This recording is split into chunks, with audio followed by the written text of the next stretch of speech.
So I'm very happy to welcome everyone here to the Odsal Ling temple.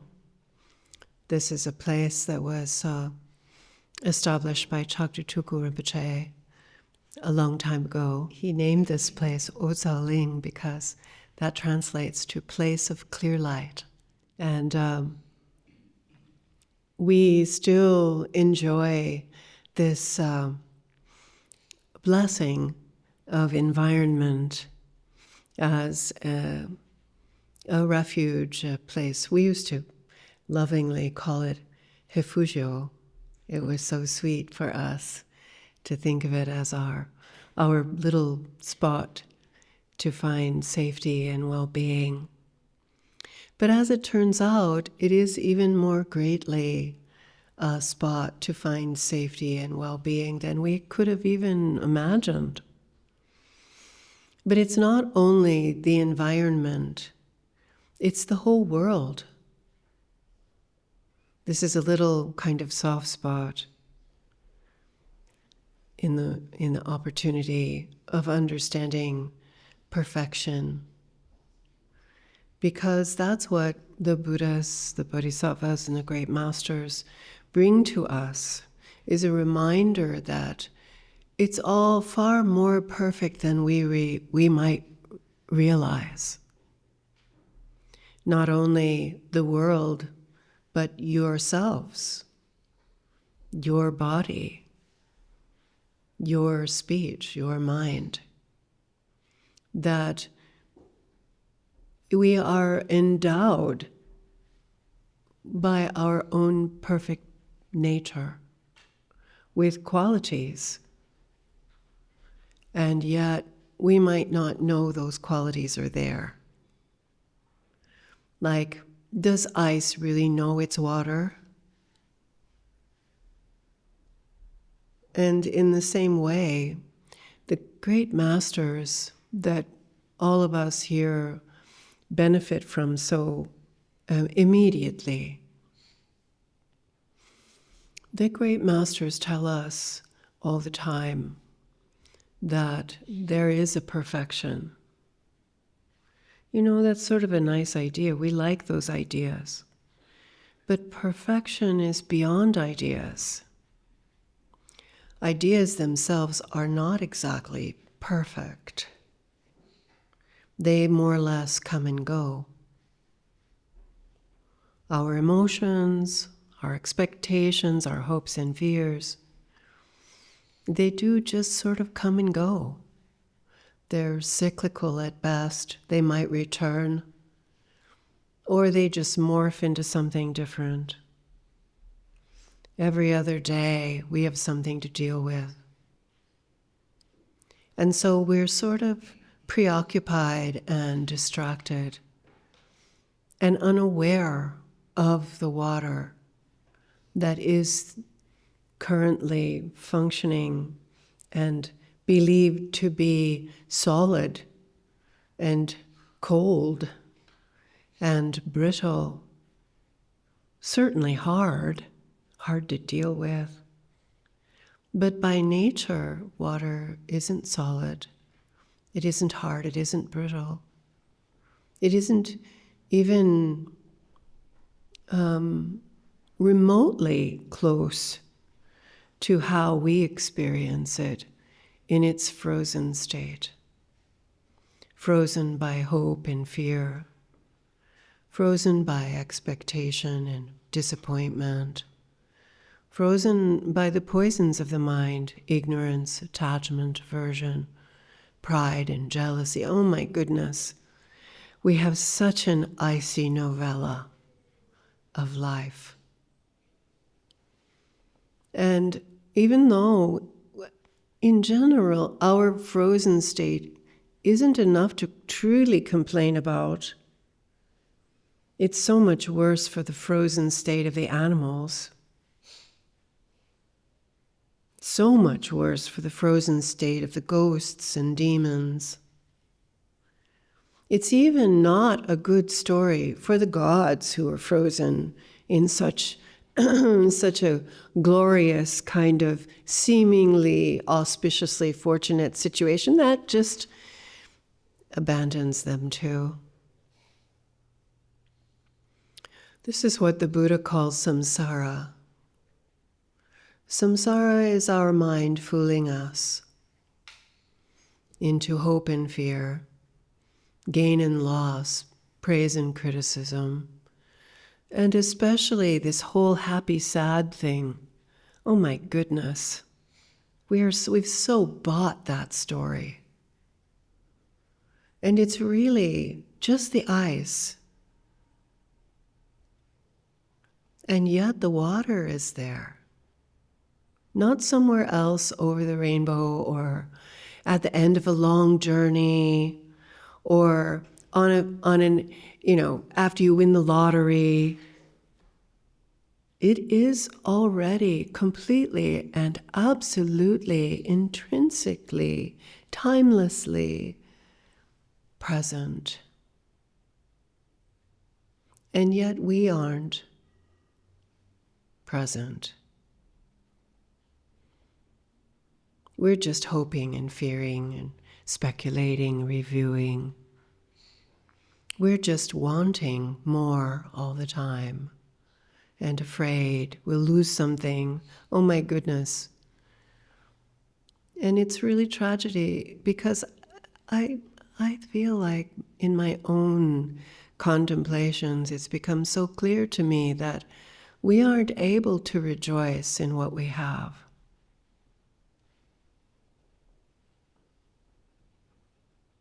How sad is that? Because the tragedy you'll feel when you lose what you have is equal to the joy you should have had while you lived it. That's how great the loss will feel. And so it doesn't make any sense. We don't enjoy this world well enough because it will be a great tragedy when it's lost. And they aren't equal, not because loss is so terrible. Loss is loss. It's what we would expect loss to be. But what's terrible is that we're not enjoying what we have while we have it. And that's not even coming close to understanding that you could be free. You could be complete. That the loss of something like our ordinary understandings of life isn't really losing much.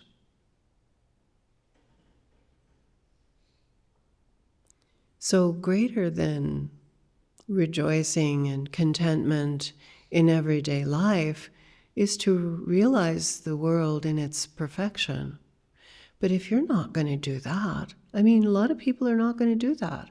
They're not going to. Look at your own lives. How many years you've been listening to the Dharma teachings?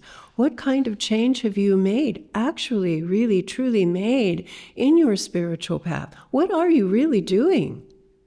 And most of it is you're not doing anything. You're just watching the water go by.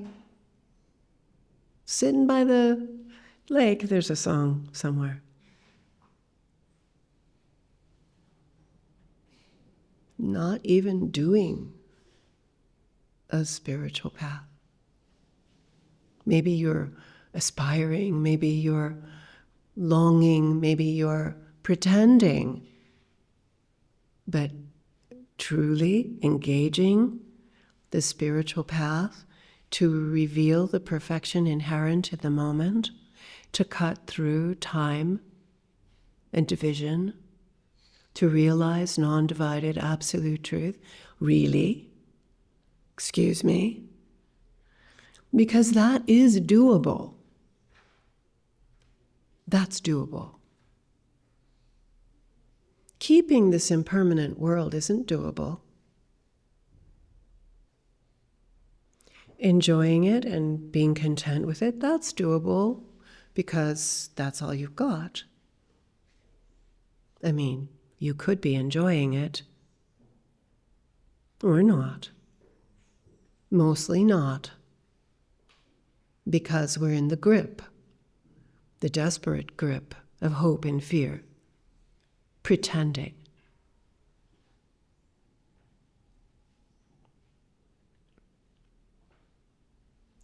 So, the Buddha taught.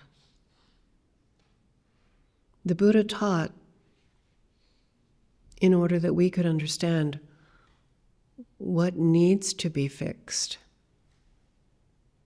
what needs to be understood, and the process of literally attaining the water instead of locked into the ice.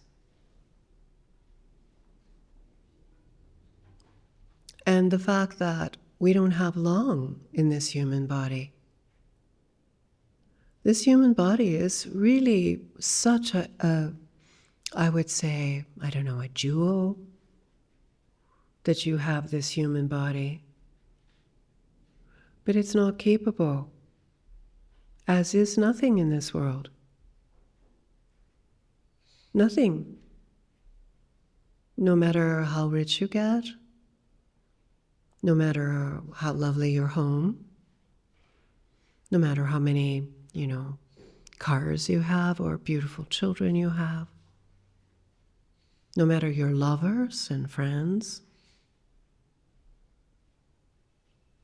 no matter your story, your whole story will change. So keeping it is not really possible. I mean, not even slightly possible. But using it is really possible. And that's what the Buddhas, the Bodhisattvas and the great masters are saying to us, is that it's useful, kids. You could make a big difference. Not only for yourself, but for those that are connected to you. That's what's possible with a human body and the opportunity to understand the teachings, to have the character to apply yourself to wisdom and merit, means that your human life could be the life you've always longed for. That it's this one. But that's really up to you. And to some degree, I would say it's kind of up to your karma. Because look at what the force of karma fools you into thinking. Fools you to think you need more. Fools you to think you don't have enough. Fools you to think you're a victim. Karma fools you, thinking things are important that are not important. That tragedies and difficulties are overwhelming when really they're just impermanent phenomena. Comes, goes, goes. And yet we're so stuck on it. That's karma. So the spiritual path has to have certain elements. We have to be able to be honest and deal with karma. We have to understand that you are under the influence of your story. But that story is rewritable, editable, adjustable. And finally, karma itself isn't even true. It happens. For sure. Nobody better, act like karma doesn't happen. We need a t-shirt. So you remember. Karma happens. But it also passes. And it's also created every moment. You need to understand karma so that you can understand how to manage and how to utilize this impermanent life to the greatest of your ability, out of your compassion, because this isn't a problem only for you and me.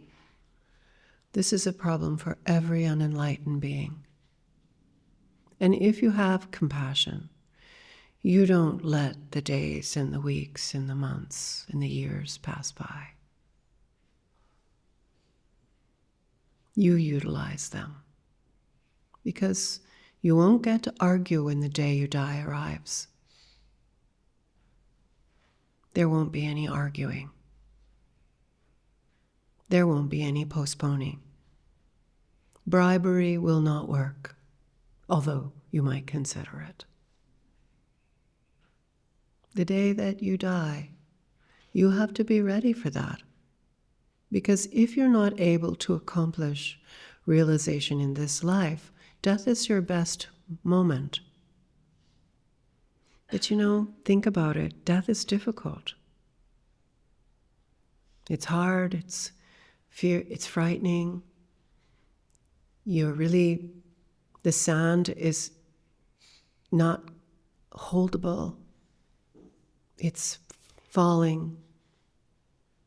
So you have to be really more than ready for that moment. So when Chagdud Rinpoche was asked one day, what is the purpose of life? He said, the purpose of life is to prepare to die. Is that what you're doing with your life? You should at least ask good questions of yourself. That much trust you should take in yourself to ask the hard, good questions and demand answers from yourself. Because this is your only chance in this life. You might think you have other lives, and you will, for sure, but they may not be as good as this one. More than likely, they won't be as good as this one. Again, you shouldn't live regret. So instead, we embrace compassion. That's the way to go through, is compassion. And it's really, really, almost tactile compassion. It's the feeling of compassion for your children. What will they face? Most of us as parents, we can't really think independently enough about our children. But your children are water that's frozen. What are you giving them? What is your legacy? Are you giving them wisdom to know how to deal with their life? Or you're just giving them stuff, or maybe not giving them anything, you're just giving them trouble. Compassion. Compassion for the ones right nearby you. What will happen with your mom? Most of us, we don't realize we've washed our hands of this responsibility. We really just look at our life sort of like personal shopping. Have you ever noticed you go out to get a gift and somehow turns in you bought something to come home with for you? Just turns into more shopping. It turns into more need. That empty place.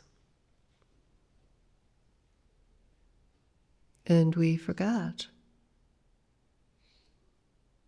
But the Buddhas, the Bodhisattvas, and the great masters, they haven't forgotten us. And they sing this same song again and again and again and again. When will you sing it too?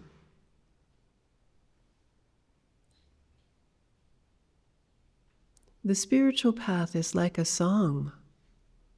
It's not just listened to. It's not just admired. It's to be sung. It's to take flight in your life.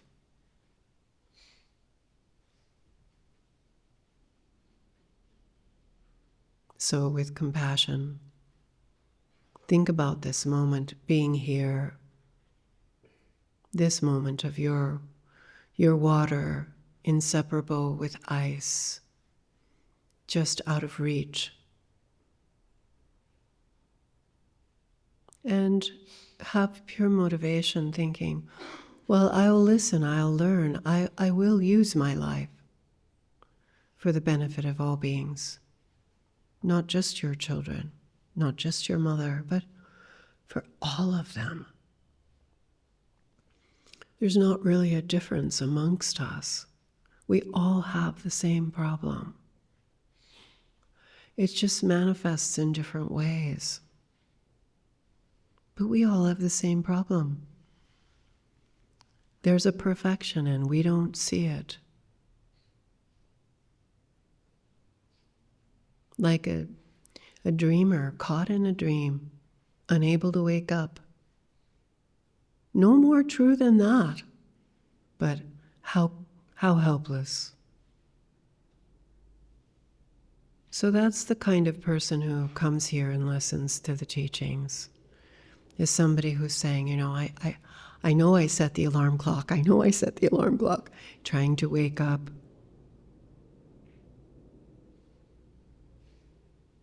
This is your life. You don't want to waste it. So then that's a matter of, what does this entail? So in order to really deal with what this entails, it means you kind of have to adjust the way that you understand the life. Most of us don't really pay attention to the fact that, we entered this world. We were born. We have a starting date. That's an entry into a story. The world was kind of as it is, and we entered this story, entered this family, entered this story. We entered our human body experience, our worldly environment experience. We entered this world utilizing our body and our speech. We started screaming right in the beginning. Our body, our speech, our mind. Maybe the mind wasn't really, activated very well in the beginning. The body, wow, it's a funny little thing that we entered into this world with. And it didn't stop from that moment. We have been in this story.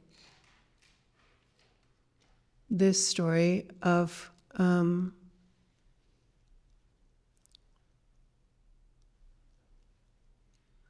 becoming.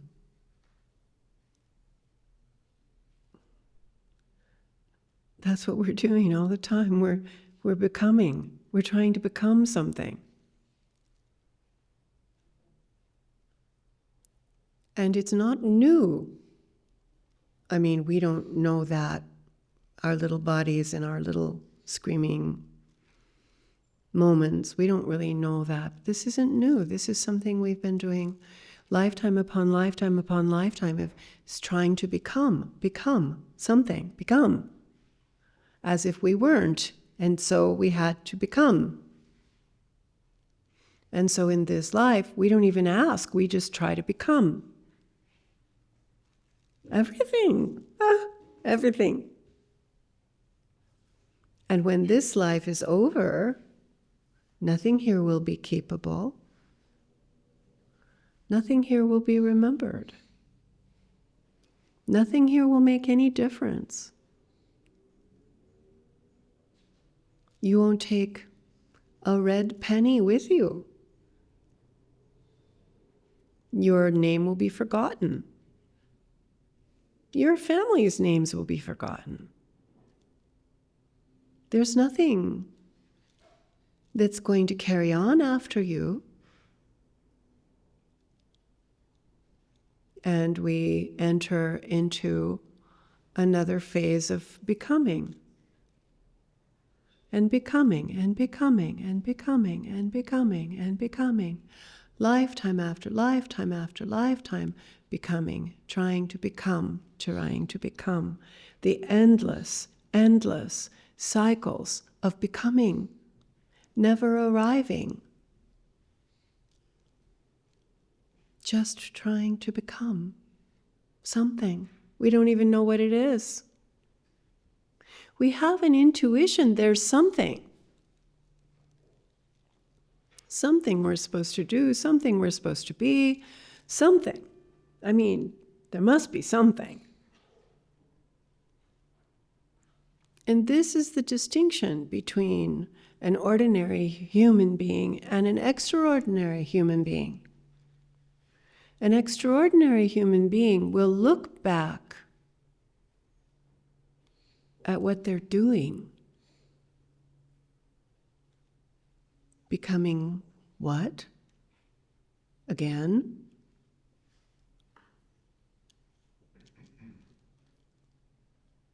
And an ordinary human being just keeps trying. And then they die. Birth, sickness, aging, death. That's the track. And as ordinary people, we sort of try to ignore the track. We don't really, we're sort of enjoying, I think of it like a train on a track. We're sort of enjoying the ride, looking out the window, reading a book, maybe we go to the dining car.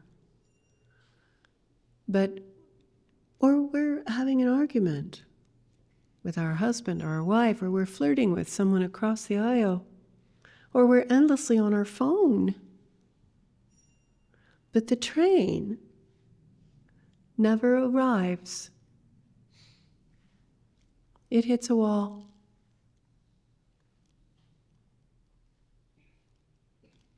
That's what happens. It hits a wall. Doesn't get there. It's a ride, that's for sure. But it doesn't get there. And so our life, and if you think about it honestly, if you're one of these people who will look back and question, you look at your life and you see, oh my goodness, how much of my life is already gone? How many things I thought I was going to get? How many places I went and got home, and now it's just a memory. There's no thing there. Even if you have some souvenir, it's just junk now. You move it into a closet, or you ditch it altogether.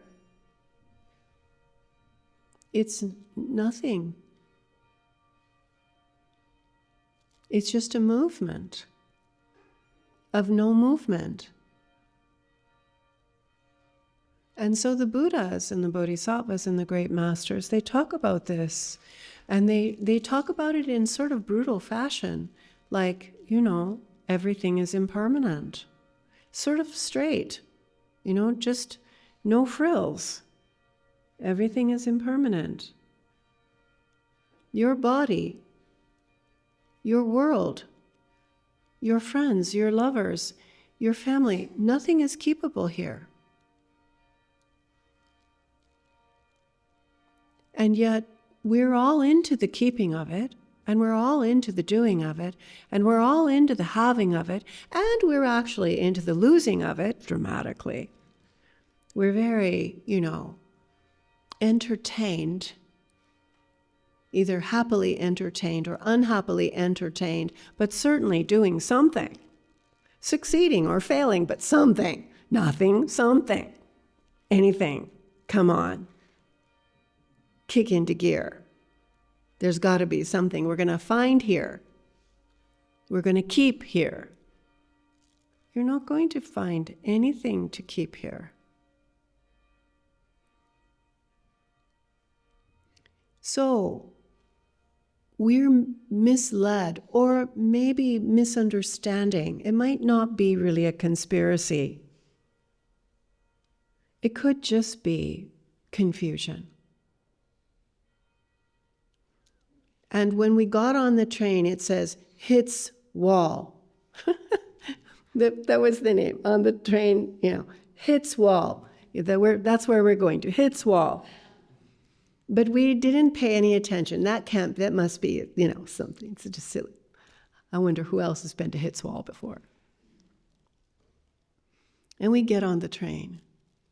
And we think that what's happening is we're going to get somewhere.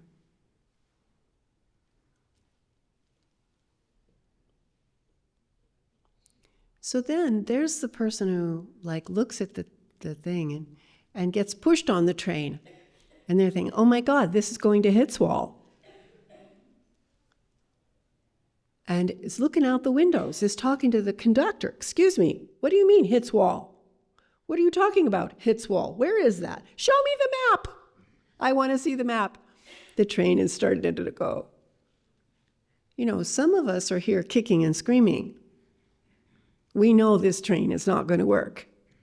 We knew it young. We might forget if we see a pretty girl or a pretty boy. We might forget that we know this is a train we should not be on. Sometimes all it is just an interesting book, a magazine cover, and we're lost. We're lost into the ride.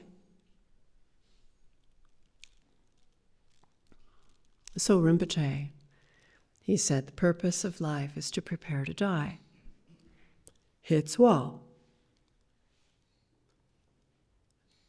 But if you're not going to do that, at least enjoy the ride. This is a lovely train. You are in a good seat.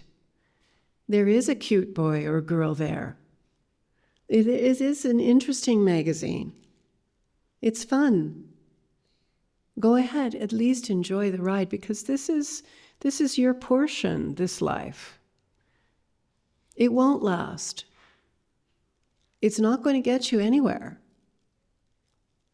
But if you are a little bit more aware than the crowd that just gets on the train,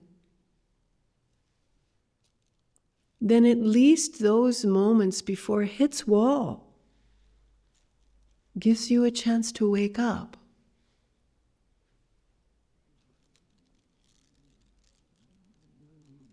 Because this life is only as true as a dream is true. Only as true as a mirage is true. Only as true as the surface of a lake reflecting the nighttime full autumn moon. It's only as true as you're experiencing it to be true. There is more truth than this. And yet we are not experiencing that. It's not exactly, completely a free ride. Okay? On that train, whatever you do, positive, negative, or neutral, produces the next train.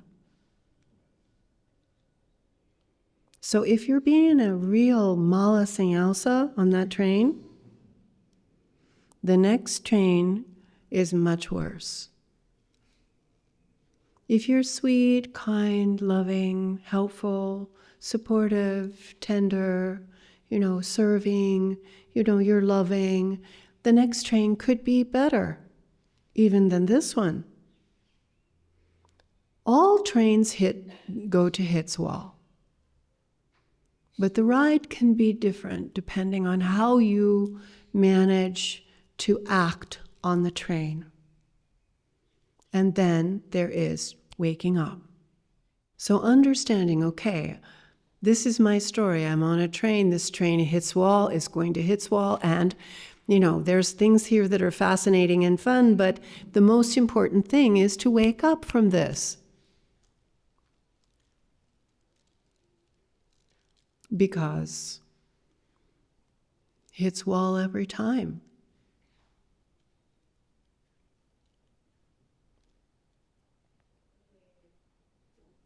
And that is the compassion of the Buddha. Wake up, baby. You're dreaming, baby. Wake up. But the dream is so compelling, the karma is so fitting, the body is so sensitive and erotic and sleepy. We have so many reasons why we don't wake up. Habit patterns, karma, this sense of division, like I'm in my train, I'm in this world. It feels so full of significance, when what it really is an illusion happening.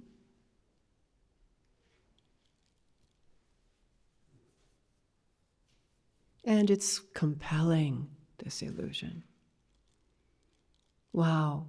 We feel so good about it. We feel so bad about it. We feel so much. We think feeling is true.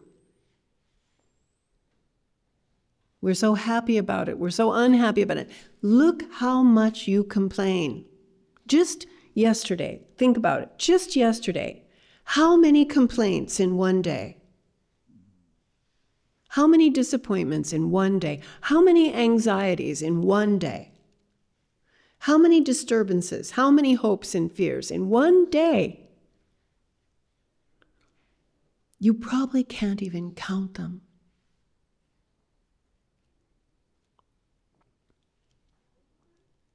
Because we're not looking back. We're not listening, first of all, to the teachers, the teachings, to the Buddhas, to the Dharma, to the Sangha. We're not listening. Okay, you are in this train and you do have this hit, you're going to hit wall. But you have from now until then to wake up. Don't you think that would be important to understand? You have from now until then to wake up. But instead, what are we doing? Mostly we're doing false contentment.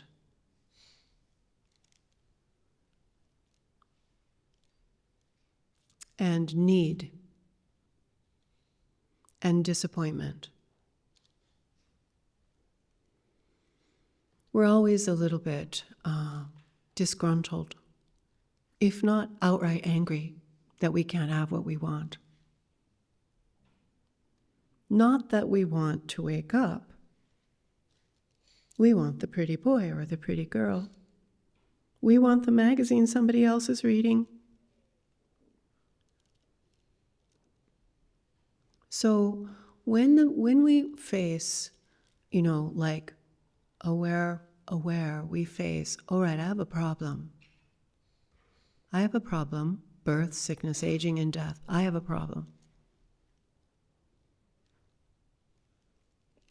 It's not that it's me alone, of course.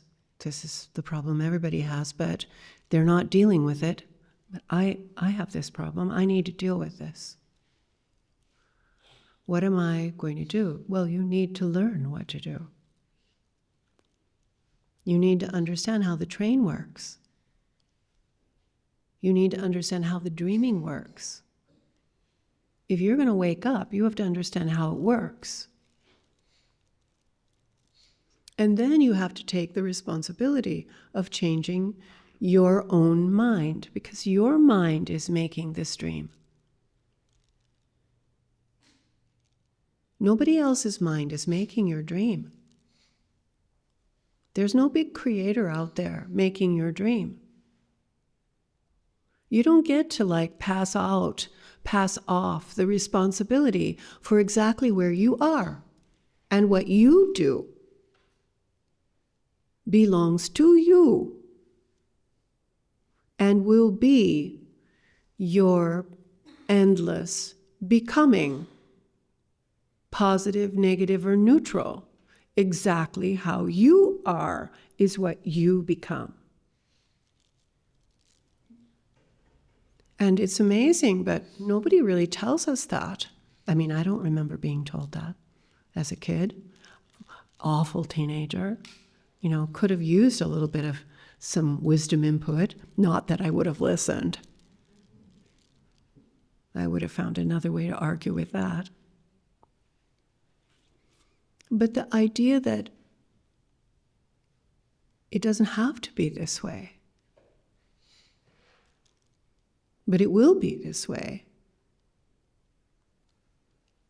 Lacking awareness, lacking attention, lacking compassion to understand, okay, I've got to wake up. This is not going anywhere good.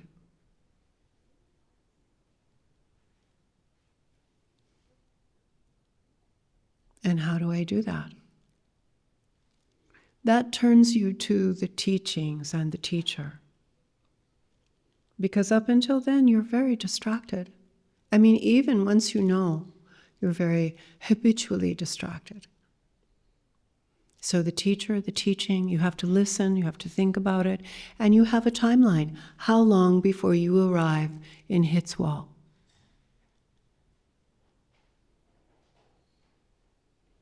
That's your timeline. And you don't know how long that is.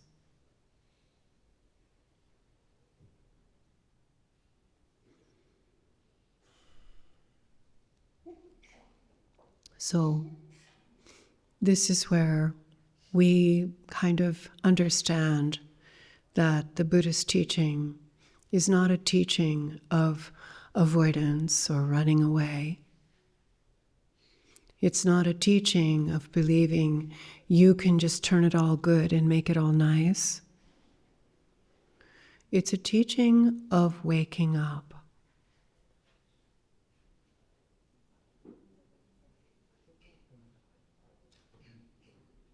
And most of us don't know we're sleeping.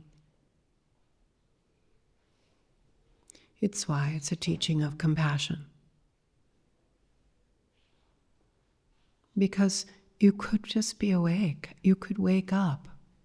You could realize the true nature of your own mind. And yet, we're just in these endless cycles of futile and suffering becoming. And that's not, the story is very hard personally, but think how hard this story is multiplied by every I-bound being. Every one of them arrives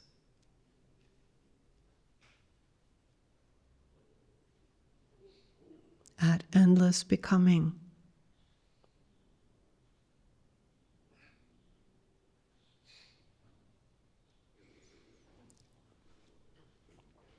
I think myself, up until that moment where you realize that this isn't about you, really, it never works.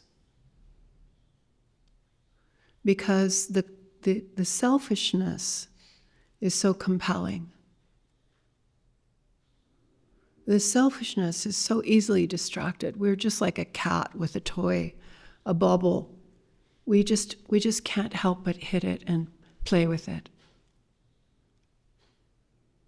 And so only when you really truly understand the tragedy of unenlightened being, the endless loss and disappointment and pain of not knowing the truth, the endless suffering,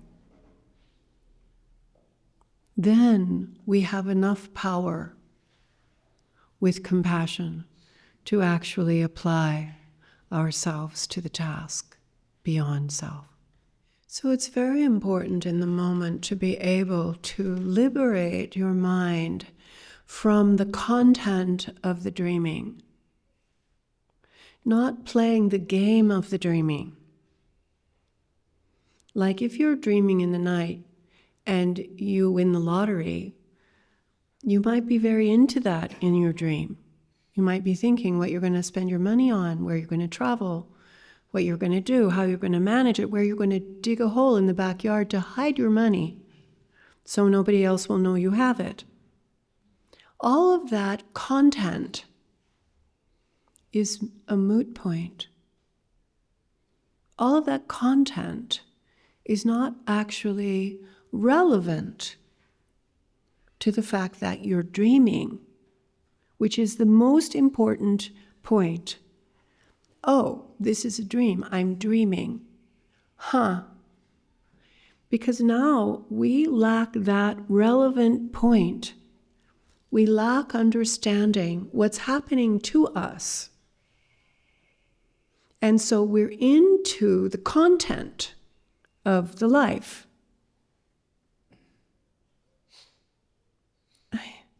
It's sort of delicious and lovely for my life anyway. And it's so compelling to be into the content. But that's going to hit the wall because dreams don't last forever. And they're not even true when you're having them. But if you live the life for the content, then you're swept along. And you don't have power to utilize the life to enlightenment because you're swept along by the story of gain and loss. You're swept along by the story of success and failure.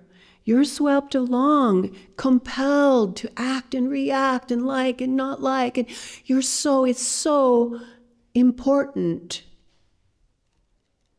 But the true importance is lost because the most important is the wisdom to know,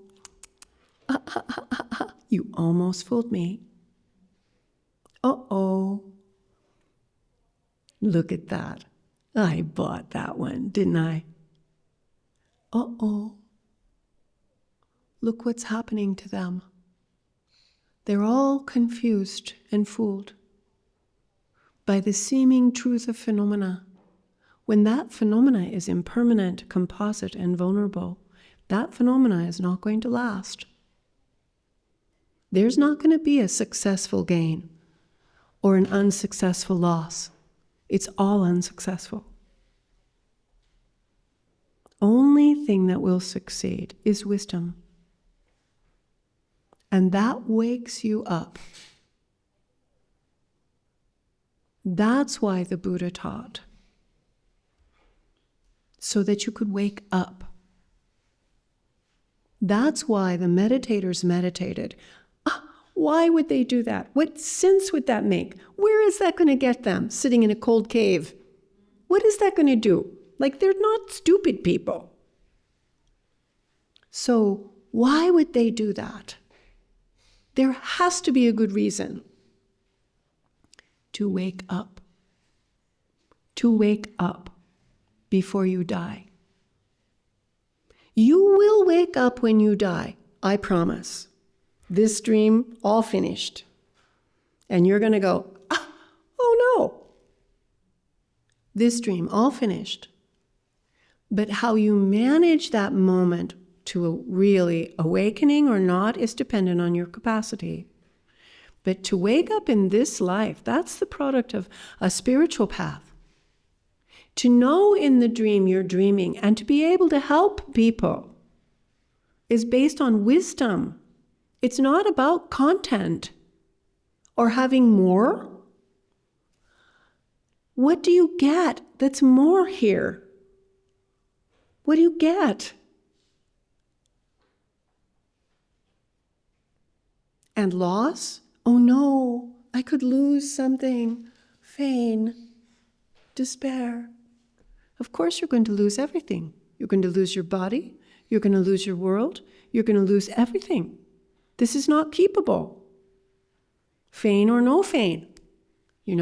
That's all gone. So the difference is using the life as the path to realize wisdom. Using the life to attain the water in my ice cube example. Using the life to wake up from a dream, the Buddha's example. Using the life on the train before you hit the wall to wake up. To bring benefit to whoever would see you or hear you or touch you or remember you, that they could wake up. To be awake, to help them wake. What else are you going to help them do? Have more? Well, that would be nice, but you're busy getting more for you. What makes us unconscious is ego. You have to wake up from ego. That is a spiritual path. And there are many methods depending on you. They're not generic methods. They're specific according to how you sleep is how you wake up. That's why you need a teacher. That's why you need teachings. That's why you can't just read it in a book. I'm so sorry. It would be so nice. You have so many. It would be nice. But it won't work. You need the teacher. You need the teaching. You need the system that fits you. The way you compose dreaming. The way you compose hope and fear. The way you compose delusion in your mind for your mind. And less than that, it's not efficient. So sorry. And you might think, well, I would rather it was like this, or I would rather it was like that. You can do that as much as you want. It's a free world. But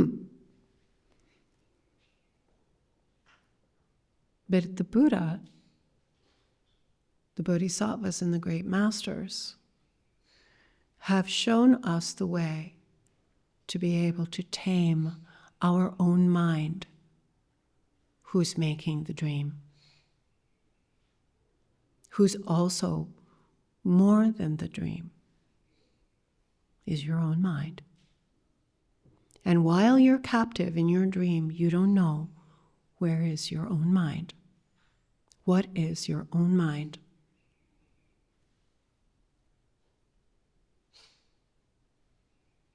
So the spiritual path is such an act of kindness. And what is really happening is that we're using the moments of this life, this dream, this train ride, to purify karma and accumulate merit, like good works. So in case we don't get enough time to really escape this train, then at least the next train gives us the support to be able to escape. But short of that is to wake up now, is to realize in this moment of the dreamer, there is your awake mind. It's not sleeping. It's not dreaming. It's absolute, and it's perfect, and it pervades the totality of reality. And that is the point, not only for you, but for every being, that they could realize their enlightened mind. Throughout my many lives and until this moment, whatever virtue I have accomplished, including the merit generated by this practice, and all that I will ever attain, this I offer for the welfare of sentient being. May sickness, war, famine, and suffering be decreased for every being, while their wisdom and compassion increase in this and every future life. May I clearly perceive all experiences to be as insubstantial as the dream fabric of the night, and instantly awaken to perceive the pure wisdom display in the arising of every phenomena. May I quickly attain enlightenment in order to work ceaselessly for the liberation of all sentient beings. Buddhas and Bodhisattvas altogether, whatever kind of motivation you have, whatever kind of beneficial action, whatever kind of wishing prayers, whatever kind of omniscience, whatever kind of life accomplishment, whatever kind of benevolent power, and whatever kind of immense wisdom you have, then similarly I, who come in the same way to benefit being, pray to attain these qualities. At this very moment for the peoples and the nations of the earth, may not even the names disease, famine, war, and suffering be heard. Rather may their moral conduct, merit, wealth, and prosperity increase, and may supreme good fortune and well-being always arise for them.